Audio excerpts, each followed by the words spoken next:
లోకులకి జోహార్లు. మా తమ్ముడి పెళ్ళి విశాఖపట్నంలో జరిగింది. ముప్పాళ్ల రంగనాయకమ్మ గారు డిఫెన్స్ కాలేజీలో ఉన్నారని తెలిసింది. 15 మైళ్ళు అన్నారు. నేను శ్రీదేవి ట్యాక్సీ కట్టించుకొని ఆ కాలనీకి వెళ్ళాం. స్వామిగారు ఆఫీస్కి వెళ్ళారు. రంగనాయకమ్మ గారు బియ్యం నెరిపి వడ్లు బేడలు ఏరుతోంది. చిన్నప్పటి దద్దనాల రంగనాయకమ్మగా బాలరచన చేసినప్పటి నుంచి తెలుసు. గొప్ప కథలు నవలలు రాయడము తెలుసు. ఆంధ్రపత్రిక వారి ఆడపడుచు అనుకుంటూ ఉండేవాళ్ళం. శుభలేఖ ఇచ్చి పెళ్ళికి భోజనాలకి రావాలని చెప్పాను. నేను రామండి అంది ఆమె. నేను నివ్వెరపోయాను. మేము బ్రాహ్మణం కాదు. భోజనాలకు వస్తే వసారాలోనో అరుగు మీదో వడ్డిస్తారు. ఆకులు మేమే తీయాలంటారు. నాకు చిరాకు అంది. అమ్మ, మా ఇంట్లో అలాంటివి ఉంటే పిలవడానికి ఇంత దూరం రాను కదా. సాటి రచయితగానే పిలవచ్చాను. నాకు అలాంటి తేడాలు లేవు అన్నాను. మీకు లేకపోయినా మీ అమ్మ వాళ్ళకు ఉంటాయి. మా అమ్మ సత్సంగం, దయాళబాబు, రాధాస్వామి మతం, కులాలు లేవు. మీ అమ్మకు కాకపోతే వాళ్ళ అమ్మకు ఉంటాయి, మిగతా వాళ్ళకు ఉంటాయి అందావిడ బియ్యంలో బెడ్డలు ఏరుతూనే. నాకు చిరాకేసింది. చేతులు జోడించి దండం పెట్టాను. అమ్మ, కులం పట్టింపులు నాకు లేవు, కానీ మీకు చాలా ఎక్కువగా ఉన్నట్టున్నాయి. నిన్ను రిపేర్ చేయడానికి నాకు తీరిక లేదు. దయచేసి మీరు పెళ్ళికి రావద్దు. ఆ ఒక్కరోజు వైజాగ్ కూడా రావద్దు అన్నాను. ఇంటికి వచ్చిన ఇల్లాలకి కుంకుమ పొట్టు కూడా ఇవ్వలేదు. పిలుపుల కోసం తెచ్చుకున్న కుంకుమ బెరల్లోంచి తీసి శ్రీదేవి తను బొట్టెంచుకుని ముందుకు వంగి ఆమెకు బొట్టు పెట్టింది. వెళ్ళిపోయాం. కారులో వెళ్తుంటే నాదే తప్పనిపించింది. దూకుడుగా మాట్లాడాను అని. ఆమెని ఇంతకుముందు ఎవరో చాలా నెప్పించి ఉండాలి. అందుకే అంత రోషంగా పిడసరంగా మాట్లాడింది అనిపించింది. కారు తిప్పి వెనక్కి వెళ్ళి సారీ చెబుదామనుకున్నాను. కానీ వెళ్ళి సారీ చెప్తే ఆ బియ్యం చాట నా నెత్తిన బోర్లించి చాటడు అత్యంతలు వేస్తుందని భయం వేసి చంద్రబాబు గారిలా ముందుకే పోదాం, ఎందుకైనా మంచిది అన్నాను డ్రైవర్తో. 4 రోజులు పోయాక ఆవిడే సారీ చెప్తూ 4 పేజీల లెటర్ రాసింది. ఒకసారి ఇన్సల్ట్ కన్నా క్షమాపణే ప్రమాదకరం అన్నాడు ఒక జోకర్. దాన్ని రుజువు చెయ్యి అన్నాడు రాజుగారు. లేకపోతే తల తీసి కోట గుమ్మాన్ని కట్టేస్తానన్నాడు. మన్నాడు రాజుగారు పొద్దుటే పూల అంగరక వేసుకుని తోటలో తిరుగుతూ ఒక మొక్క దగ్గర వంగారు పూలు వాసన చూడడానికి. జోకర్ వచ్చి రాజుగారికి వెనక భాగం మీద పృష్ఠం కాలితో తన్నాడు. రాజుగారు బోర్లగిలా పడ్డాడు. ద్రోహి, నీకెన్ని గుండెలరా, నన్ను తంతావా అన్నాడు. ప్రభు క్షమించాలి, మీ పూలగౌను వెనక నుంచి చూసి మీరు అనుకోలేదు, రాణిగారు అనుకున్నాను అన్నాడు జోకర్ వినయంగా. రాజుగారు గర్జించపోయి తప్పు తెలిసి విరగబడి నవ్వాడు. వాత్సల్యం. బాపుగారు, కాపుగారు, ముళ్ళపూడి, ముప్పాళ్ళ లాగే పంతులు గారు, నాయుడు గారు ఒక కథ ఒకటి ఉంది. అది పుత్రవాత్సల్యానికి మిత్రవాత్సల్యానికి మధ్య పోరాటంలో నలిగి తుక్కైన నేను కథ. ఆనకట్ట ఆఫీసు పీడబ్ల్యూ కాసుకీపరు పంతులు గారు మా నాన్న. ధవళేశ్వరం గ్రామానికే కాసుకీపరు గారు మున్సబ్బు సుబ్బారాయుడు గారు. ఒరే నాయుడు, ఒరే పంతులు అనుకునేంత నేస్తాలు.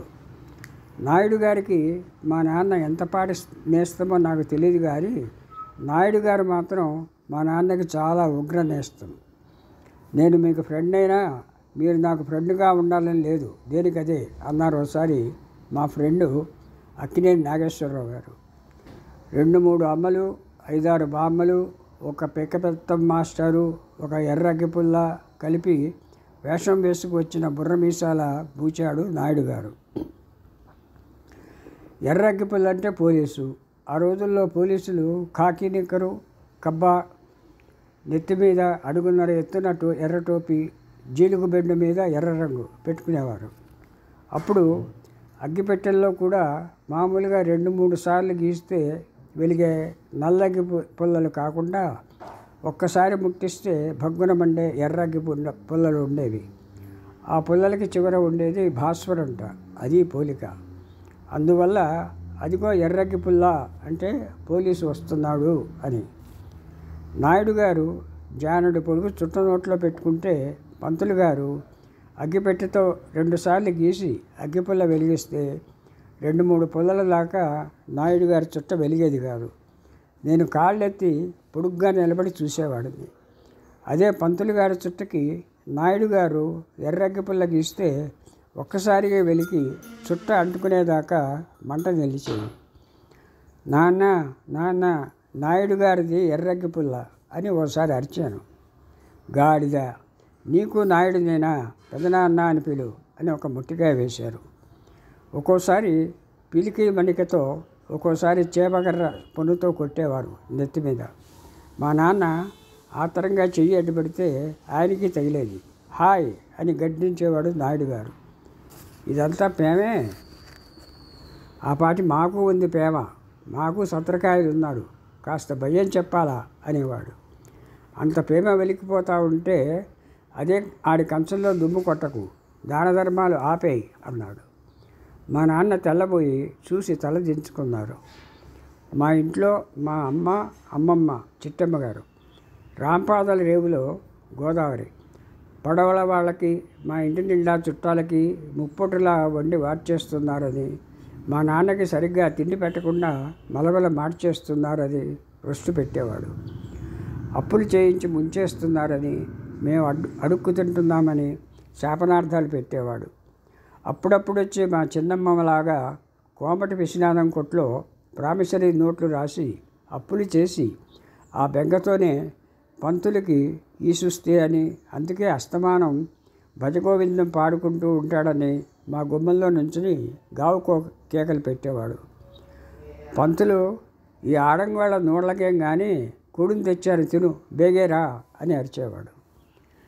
నీలాటి రేవుకెళ్ళే నీళ్ళ కావిళ్ళు, కూరల కావిళ్ళు, పాల కావిళ్ళు, నెత్తిమీద బిందెలు, సంకలో కడవలు, డరోతి ఫెర్రీ ఎక్కి బొబ్బర్లంక నుంచి వచ్చిపోయే ఆవులు, గేదెలు, గడ్డి మోపులు, సైకిళ్ళు నవ్వుకుంటూ ఊసులాడుకుంటుంటూ దరోతిని ఆగమని బొబ్బలెడుతూ ఉరికెత్తేవాళ్ళు.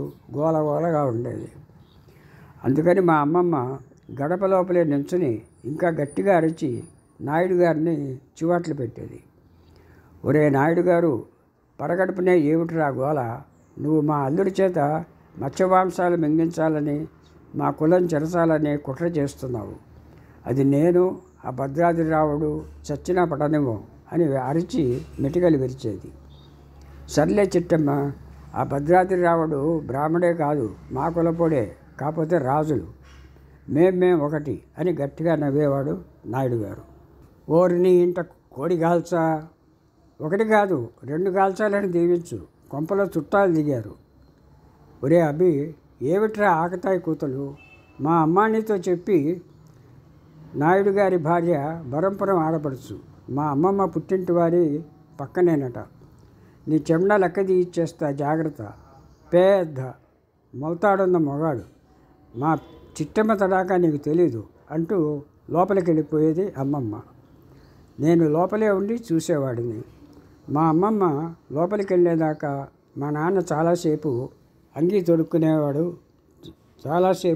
తొడుక్కునేవారు.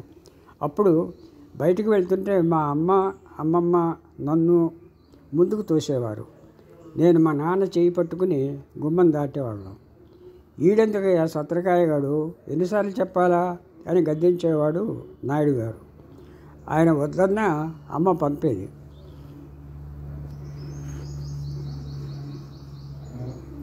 నాన్న చెయ్యి పట్టుకుని నడిచేవారు. సత్రకాయ అంటే నేను.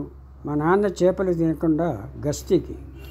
నేను నాన్నతో షికారు వెళ్ళి ఇంటికి రాగానే అమ్మమ్మ రెక్కబట్టుకుని పెరట్లో తులసికోట దగ్గరికి ఈడ్చుకెళ్ళేది. నా చెయ్యి వాసన చూసేది.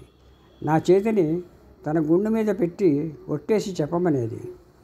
నాన్న మత్స్యమాంసాలు తినలేదని. మినపరొట్టి తిన్నారు కానీ పెట్టలేదు. నాయుడు గారు చేతి మీద కొట్టారు. కానీ నాన్నకి తగిలింది. కానీ ఈశ్వరయ్య హోటల్లో ఇడ్లీలు కొనిపెట్టారు. ఊరికే ఇచ్చారు. మున్సబ్ గారంటే ఊరికే ఇస్తారు అని నేను చెప్తుంటే అమ్మమ్మ తాటాకు చేతతో నీళ్లు తోడి గుండె మీద పోసుకుంటూ మంత్రాలు చదివేది. వంటిట్లోకి వెళ్తూ ఎక్కడ కొట్టాడురా అంది. దెబ్బ నాన్నకి తగిలింది అన్నాను. ఎందుకు కొట్టాడురా చెప్పేదాకా ఉండలేదు. అమ్మమ్మ మరే అంటుంటే అత్తసరి పడేయాలరా అంటూ వెళ్ళిపోయింది. అసలు ఏం జరిగిందంటే నాకు గుచ్చుకుని గుర్తుండిపోయే తర్వాత చాలా రోజులకి బుర్రకెక్కి అర్థమైంది ఇది. మా నాన్నకి జబ్బు చేశాక నాయుడు గారు కొన్నాళ్ళు రోజు పొద్దుటే మా ఇంటికి వచ్చి పంతులు అని కేకేసేవారు. మా నాన్నగారు చొక్కా తొడుక్కునే లోపల మా అమ్మమ్మ నన్ను లేపి పళ్ళు తోమి ఓ తరవాడి కెరడు చిన్న వెన్నముద్ద నోట్లో కుక్కి పాపిడి తీసి జుట్టు తివ్వి గుమ్మం దగ్గర నిలబెట్టేది. నాన్నగారు రాగానే ఆయన చేతిని పట్టించేది. ఆయన నాతో ఎక్కువ మాట్లాడరు, ముద్దు చేయరు, కానీ చేతికర్రలా కూడా ఉండాలి. సాయంత్రం షికారుకి వెళ్తే సంత దగ్గర ఓ పెద్ద చేగోడి కొనిపెట్టేవారు.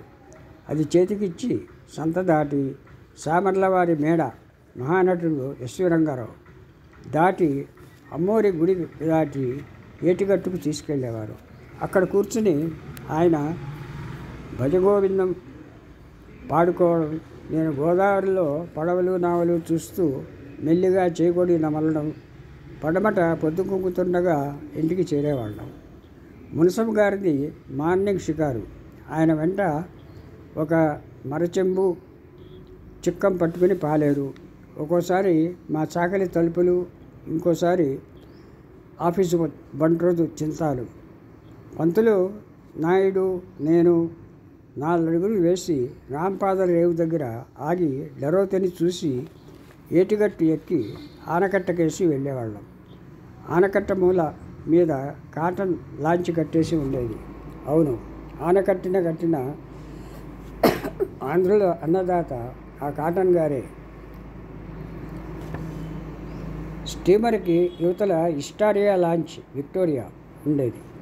దాని మీద ఆనింగు, దాని కింద కుర్చీల్లాంటి చేరబడే బెంచీలు ఉన్న అవి దాటి మీద ఉన్న కాటన్ స్టీమర్కే వెళ్ళేవాళ్ళం. దాని మీద కుర్చీలు బల్లలు ఉండవు. అంతా రాక్షసి బొగ్గు ముక్కలు రవ్వలు దుమ్మును. అయినా నరుడి కంటపడని సాటుగల సోటు. చింతాలు మరచెంపు కింద పెట్టి చిక్కంలోంచి వాసన పోలి తీశాడు. తెల్లటి గుడ్డలో మూటకట్టి ఉంది. విప్పితే అందులో ఎండు తామరాకు మీద పెట్టిన ఆవిరి కుడుము. దాన్నే కొందరు వాసన పోలు అంటారు. ఇది ఒక పెద్ద ఇండను, కానీ దాని మీద అల్లం, మిర్చి, మిరియాలు అద్దె ఉన్నాయి.